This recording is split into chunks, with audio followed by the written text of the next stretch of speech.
स्वराज मराठीमध्ये आपलं स्वागत आहे। सर्वसामान्यांचा आवाज, निर्भीड, बेधडक, स्वराज मराठी। नमस्कार, स्वराज मराठी न्यूज चॅनल मध्ये आपलं स्वागत आहे। पाहूयात आजच्या टॉप 10 घडामोडी।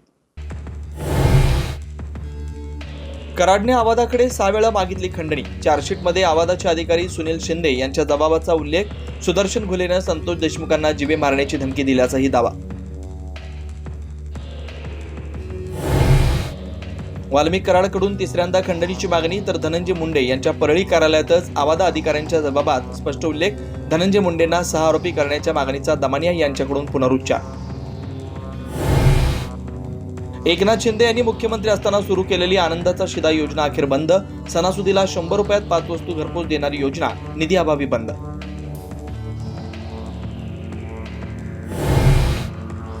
मशिदींवरील भोंग्यांवर विधानसभेत चर्चा। डेसिबल मर्यादा भंग करणाऱ्या भोंग्यांवर स्थानिक पोलीस कारवाई करतील। मुख्यमंत्री फडणवीसांचे निर्देश। रात्री 10 ते सकाळी 6 पर्यंत सर्व भोंग्यांवर निर्बंध।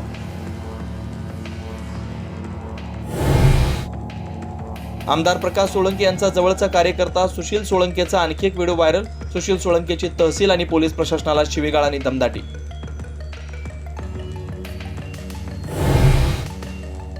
सतीश उर्फ खोक्याचा बीड जिल्हा आणि सत्र न्यायालयात अटकपूर्व जामिनासाठी अर्ज। जामीन अर्जावर उद्या सुनावणी। खोक्याच्या अटकेसाठी पोलिसांच्या 2 टीम रवाना।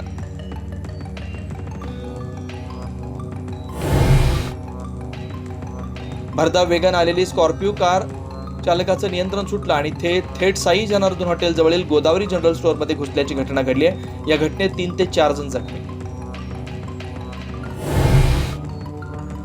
औरंगजेबाची कबर अरबी समुद्रात फेका, माजी आमदारांची मागणी। सांगलीमध्ये हिंदू एकता आंदोलन आक्रमक। जिल्हाधिकारी कार्यालयासमोर जोरदार निदर्शनं। सांगलीमध्ये औरंगजेबाची कबर त्वरित काढून टाका, हिंदू संघटना आक्रमक। देवळाई परिसरात 5 दुकानांना भीषण आग लागली व त्यातच गॅस सिलेंडरच्या स्फोटामुळे परिसर हादरून गेला। सर्व दुकाने, दुचाकी व सायकल जळून खाक।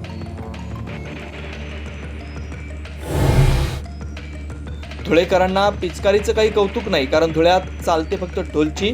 संपूर्ण उत्तर महाराष्ट्रात ख्याती असलेली धुळ्याची होळी आणि ही ढोलचीची बातच न्यारी।